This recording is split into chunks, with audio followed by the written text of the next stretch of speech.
with the question on the table. Hey, everybody, switch. That's Smiz. Let me switch back. The question on the table is Kaepernick. Go. So, Smiz, you had something to say. Well, he turned down an opportunity to play for the AAF. He demanded $20 million or more to play for the league.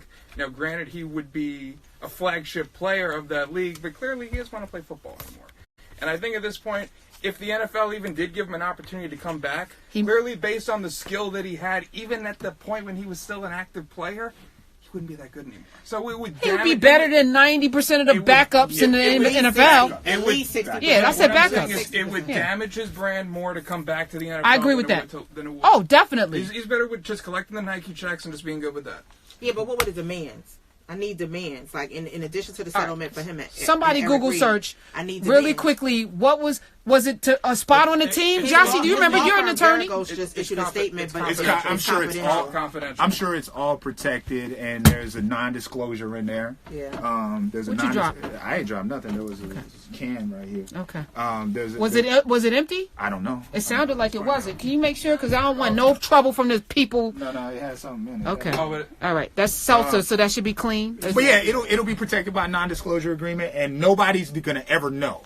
That's the thing. Nobody's ever gonna know, and because then it'll avoid the contract and the payment, right? Yeah, it's just like Trump settlements. All those baby mama settlements. All right, this is cute. Excuse me, Cornell. Craig. What happened? Who said it?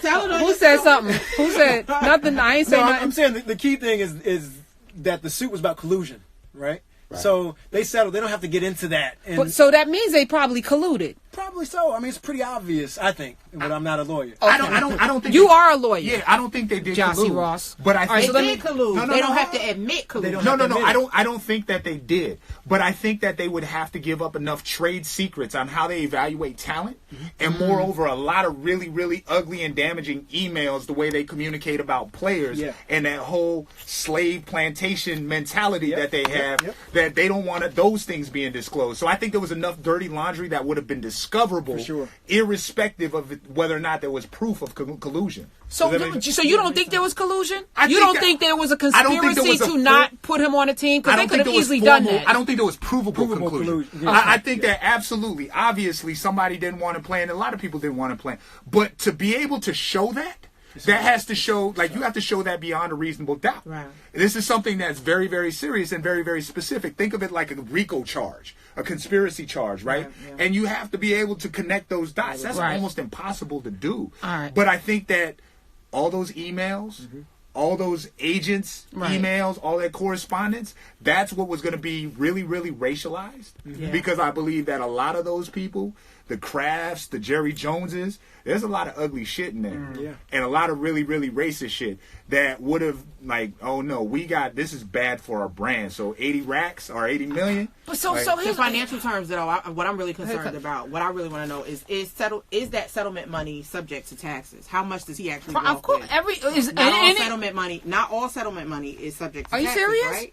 Come on, give us a I think that depends. Everything's negotiable, but I think NFL. Everything's negotiable, though. I mean, it's a matter of who picks up the taxes, right? Oh yeah. You can. It's just that could have been a part of the settlement, right? Yeah, right. It could they pay the taxes, like closing costs at a house. All right. Here's a question, right? Because to me, this whole thing could have gone away really quickly by the NFL just putting him on a team and then cutting him, right? This could have gone away. Just put him on a team, and then if he's really diminished, as Smiz is saying, then just cause, cut him. And then there wouldn't have been all of this. So why would they go so hard in the paint to not let this go away? They were making a different point, which is why I boycotted. Absolutely. Because I think they were like, Negro, know your place. Know your place. Absolutely. So that's why I'm like, nah, you still don't get mine. Now I'm done. Here's the thing. Someone said, wait, hold on. Someone said, who are these gorgeous men? Well, this is Jossie Ross, and you can follow him at Big Indian GYASI. Do you let people slide into your DMs? Slide. I respond, and I'm gonna call you sis. Right, because Jossie's entangled, and then wait, hold on, let me. No trouble. No smoke. No, and this is a revelation because a couple of years ago you were smoking. Okay, so this is Cornell Craig. Yes. How can people follow you, sir? Because I didn't give out your bona fides.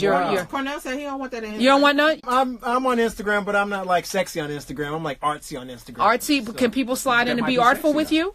Can they slide in? Are you page though?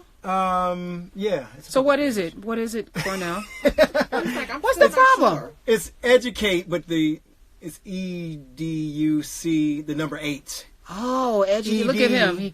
Ignorance. Educated ignorance. Okay, got you. Now, can people slide into your DMs? That's the question. And if they do, are you responding? I will speak. I will say hello. You will say hello like Jossie. Hey, what's up, sis? You look at the pictures. Oh, so he's asking. Smoke. No smoke. Is there smoke with you? Are you entangled? I don't see a ring. No ring. I'm not entangled. No. Ooh, he put it out there. Hold on. Hold on. All right. I don't feel like these questions are for the gram. Oh no, they are. I'm asking for a friend. I'm asking for a friend. I have a question. You have a question regarding your boycott. Okay. Now you originally boycotted. Can I respond to a question? Wait, real quick. Smith wants to go home, so let him ask his question. So you plan to boycott you boycotted for the first year And the second. but you had planned to end the boycott until they instituted the anthem policy. The anthem policy never got put into effect. Right. So. Right. I'm still boycotting. Why are you still boycotting? Because the anthem policy. Oh, the anthem policy that they didn't enforce, but they tried to. But you said because. Yeah, but then once I start something, I can't finish. Right. So once I start something, I'm that person, even dogmatically, even if I'm wrong. I think it's time 2019. Do you just want me on your Super Bowl, your freaking team? I feel like you would want to support my team. All right. Listen, I want to watch football. Hey, so hey, it's on tomorrow night. AAF. I'm gonna be watching. Okay. But your question. I'm definitely gonna watch your question about why, the boycott, know your place, all that stuff. That's every league, though, Karen, and that's every major corporation. And so, if we pick and choose who has this quote unquote plantation mentality, we would literally be boycotting every single, from Nike, who signed Colin Kaepernick to a very large deal, who has that exact same mentality, to SiriusXM, to, I'm just being real. Hold on. What's going on? Right. Losing connection. No, but you every major media outlet. Hold on. Because where is the ownership? You're making a point, and here's the thing. I need to understand our power. So just because somebody has ownership, your ownership is only predicated upon our buying, right? Yes. So I keep going back to Montgomery. Yeah. That bus company had ownership. Right. But the majority of their money came from black dollars. Absolutely. And until black people decided we weren't getting on that bus, things didn't change. And when we decided not to get on that bus anymore, everything changed. Understood. And I'm not questioning that. My point is, what is the line? What is the standard at which... And I think we need to start to talk about it. It's so me, I'm open. Yeah. I'm open to Smiz because I do want to join his league and win all his money because that's what I do. I want to support I love the Ravens. But okay, I love the Ravens. This thing, what I'm asking us to do is with the Players Association. Okay, I'm trying to get some light here. Okay, a 3 or a 5 point plan. Our plan has to be enacted before. All right. Before preseason is over. Okay. At this point, I think the storybook is partially closed on this. It is partially closed to the point where it's like, okay, now we could take a step back and reevaluate the entire and start to ask like we do with our candidates. Is what I talk about every day about like how we have to move more sophisticatedly, even with the political process. Sophisticatedly. I don't care if it's a word or not, Negro. You know what I mean. Everybody up here trying to correct my damn grammar. Who are you? Go ahead. For me, it was. Wait, hold on. Is Negro inappropriate? Is Negro inappropriate? Huh? I'm part black, so it's not inappropriate. Right. All right. Bye-bye. Thank you. What other part? What's the other part? Native. Okay. Yeah. Native what? Native Negro. Native Negro. Native It's a thing. Negro. Okay. All right. And that just means black in Spanish. Hello there. Oh, what was I saying? I don't know. I just like looking at you. Someone mentioned the Sam Cooke, the 2 murders. Yeah. That's kind of like with the NFL for me. It was like 2 crimes. It was the initial crime, but then it was also how it was handled. It was like a process crime as well. So that was my thing. I think they mismanaged. They could have handled it a lot completely. Better. Would have saved my interest, but right. I haven't watched in 2 years. So I just feel like there's no pain point pain point for people disrespecting us. Yeah. Right. And so people need to feel pain. Yeah. And then that becomes a reverberative effect, right? Because Company X now says, black people just did this to this company. Right. Oh, shoot, let's get in line. They don't have to like us. Yeah. They don't have to like us. Respect that dollar. Got to. Yeah. And we got to make them, though, because we have the power to do that. So that's all my thing is. No, I agree completely. And I'm not saying that. My point is that regarding athletics, first of all, with the NFL specifically, if we took this very literally, and some people did, and God bless them. I'm not one of those people that's like, you're wrong for protesting or boycotting. That's good. Mm-hmm. I respect that. But at the same time, I question the taking away other young black men's platform. But for this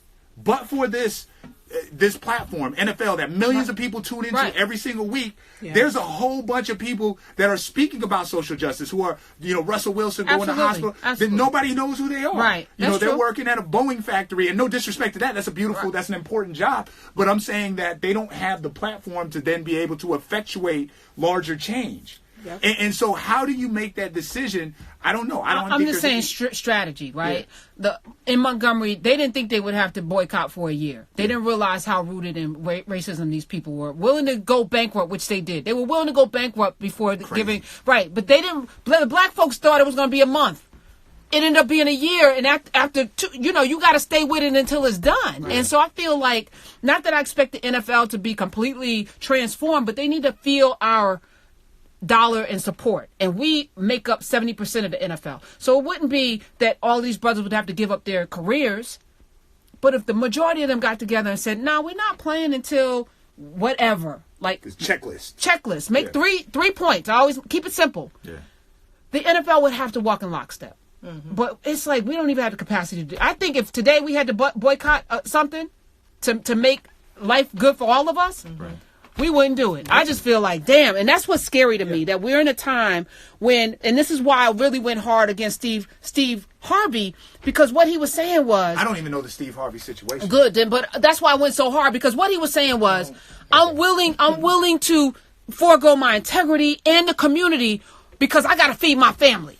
Okay. And if everybody had that thought, there wouldn't have been a Martin. Was not his shining. Yeah, so I feel like, what are we willing to fight for, really? Right. And I know the NFL is a frivolous thing to boycott. It's frivolous. I knew, it wasn't like... I don't think it is. I mean, when we watched the Sam Cooke special, every one of us watched that in here, it was amazing, and you see how powerful arts and sports are. Mm-hmm. That was always that equalizing rod that black folks had. Like, you want to leverage this talent. Whether it was Jackie Robinson, obviously, whether it was Bill Russell, and this is what we have. And so I don't think it's frivolous at all. My point is simply that I think that, here's the thing. Well, this is what I worry about with the Colin Kaepernick settlement, is that I think we're actually going into a different era of football. I mean, we know that from a stylistic standpoint, right? Can't hit people anymore. It's going to a real Disneyland sort of thing. And I think that that's going to be really dangerous for these narratives of people are going to become more disposable, not affiliated with a particular team, and not able to, we're not going to give these people platforms anymore. Right. And so I think that this was ultimately hush money. And I don't, obviously, you got to take that. But it's a universal settlement that's going to be confidential, and all of that stuff, that juicy, really, really ugly racialized language and stuff that was in those emails that was going to be discoverable, it goes away. Yeah. It's like Donald Sterling. Yes, but for those emails and those conversations, we wouldn't know. Thank you to chick with the visor. Where'd she go? Where is she? She went off. She made her money. And getting back to Sam Cooke for a second, because this is the point that I'm making. No longer do we have the luxury to just be basketball players, football players, artists. We don't have that luxury in this time. Everybody, and this is why I praised T.I. today. Everybody has a responsibility to progress the culture, but also hold people accountable who are detrimental to the culture. Everybody, anybody, whatever you're doing in the world, if you're not about this life, then we need to cancel you. And I feel that strongly, because when I watched Sam Cooke, I was telling y'all during the break, the thing that made me cry, because Sylvia and I, we were just talking about it before you guys got here. It made me cry because I thought about 31-year-old Sam Cooke being murdered, because I know he was. He was murdered, for sure. And he was the lightning rod that was Smokey Robinson said, he stopped wearing the conch in his hair. All of us stopped wearing it. We all went natural. Yeah. And just like that. But he was beyond Jay-Z because at 31-year-old Jay-Z was still about that bull crap. Right. 31-year-old Sam Cooke understood the power of bringing things together. He said, I'm not with the Nation of Islam religiously, but I need to get with Malcolm and Muhammad because there's power there and they have strategy on how we can own ourselves. And it was the catalyst to him owning the record label that he put out. And he said, I don't know if I'm going to make a dime from this, but I know this is right. And they killed him because he was doing something that many people aren't willing to do today. And this is all I'm saying. Like, if we have to do it, and we have to do it, then let's do it. But the other note in that, too, is that we got to start reading our paperwork. Because the conversation in Sam Cooke, the deal that he was making, potentially with the lawyer actually, the way in the verbiage... Right? He ended up owning his damn masters. He wound up freaking. So that we got to read and pay attention to everything that we are signing, and that conversation happens, with Monique and Steve Harvey too. Yes, we got to know what we are signing ourselves onto. What am I responsible for in this contract? What am I? So let's talk about that. Let's talk about that at the end of this, because we have some very, we got a lawyer in the room, we got a doctor in the room, we got a insurance person, and you got me. All right. Because I think what you're saying is right. I think we get even athletes, there've been athletes who have lost million, Antoine Walker comes to mind off the top of Scottie Pippen, because they that's for them to do. And listen, I'm in a situation right now. It's funny. So you know all sides of your business. Let me tell you. So I have partners, right? But every single dime, business partners, right? Who you're funny. Who I actually know more about the business than they do. Here's the assumption that white people know more about money than we do. Right. There's an assumption that just because somebody comes from a certain group that they're going to be handling the business. Yeah. And so we literally hand over our lives to somebody. And let me tell you how many things I've caught just because I'm so anal about it. I'm going to watch every dime. I watch SiriusXM like a hawk. I caught things. Right. And I follow up on it like nobody's business. And I was like, wow. And until you're in that position to do it, we've been taught and brainwashed to believe that they know more. Else can do it, of course. And so how do we start that narrative that if you can read, you can figure out a damn balance sheet. And if you can, come on now. No, I think we have to learn their infrastructure so we learn how to change it, right? We got to learn how they do business so we can figure out how to move inside the confines of their business structure. Can we set a different standard a bit? So let me full disclosure, since this is nobody's seeing this is just Instagram Live. Yeah. I made a decision that I'm never doing business the way they do business. Okay. I don't do contracts. I have a co-op. When I create something, we have an agreement. I'm going to honor my end. You honor your end. If we don't honor each other's end, we don't do business. Nobody wins. Mm-hmm. Because the truth of the matter is, as a lawyer, contracts can be broken. And then there's a lot of money to go chase after your money. So let's go into something earnestly. We both want to do something together. Let's do it. Let's win together. And if one of us decides we don't want to do it anymore, then we just not going to do it. And let's leave in love and let's keep it pushing because I want to create the kind of world that I want to live in. Right.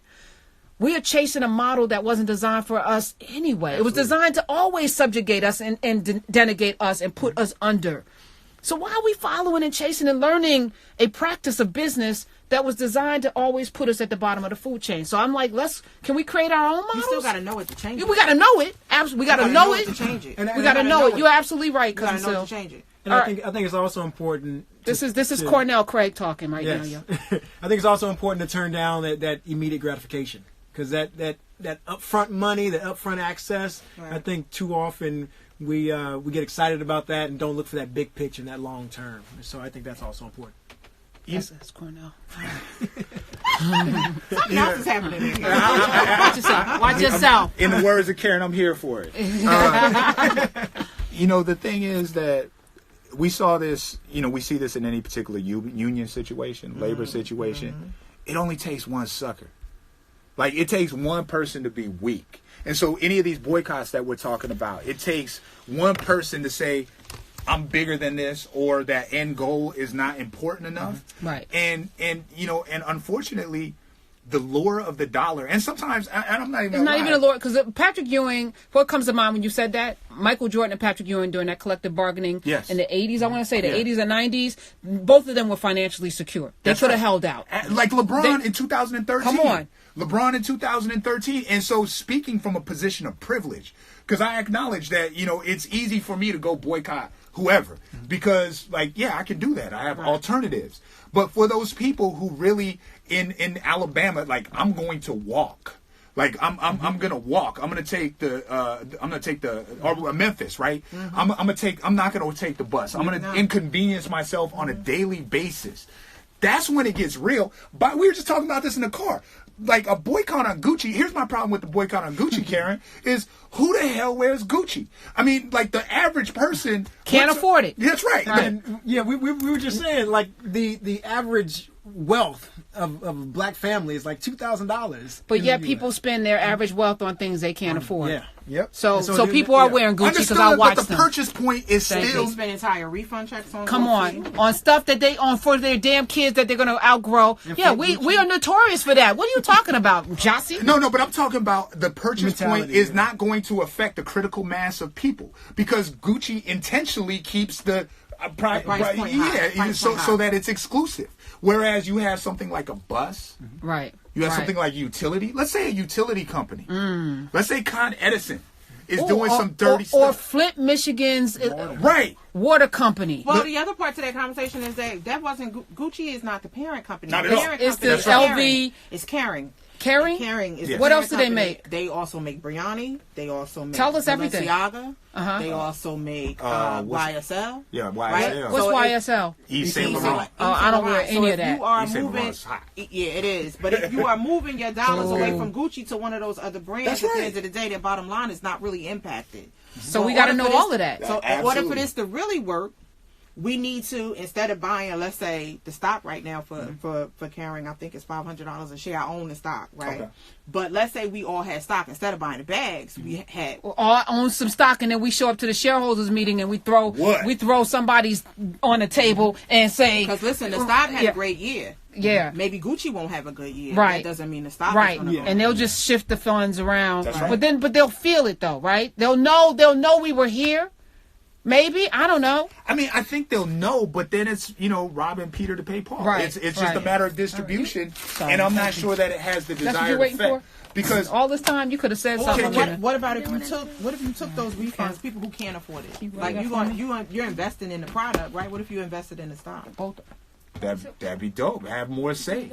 But my point is that the same thing with Nike. Thank you. Have a good night. What if we invest in it? Have a good night, honey. I just something like that has to be. We have to have transparency of information. There has to be it has to be bigger than Gucci. Yeah. Because Gucci is in the same way that Donald Trump, or in the same way that any of these particular big boogeymen. Like, we see the boogeyman. But we don't see that. That's just a symptom of the problem. Absolutely. Ultimately, Tommy Lauren, like, there's a bigger machine there that's cashing in on this. Yeah. And if we just focus on a symptom, then we're not really effectuating any change. And they're gonna, okay, we're gonna come out with an apology, and we're sorry. But what's the institutional change? Here's the question: outside of that boycott, what black person has one more bit of opportunity as the result of that? Because that's ultimately the question. Like, the blackface, yeah, that's something, but how is that giving people jobs? Right.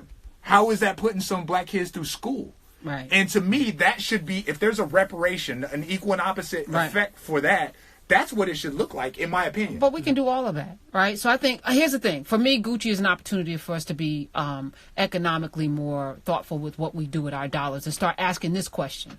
We had Andrew McCaskill on yesterday, who's with Nielsen's, and we're going to do homework. I've been promising to do the homework, and I just ain't had time. So the homework is going to come out next week. But he said, ask yourself, each time you make a purchase, am I visible? Do they represent me? Does this company represent me? How do they represent me? Is it negative or is it positive?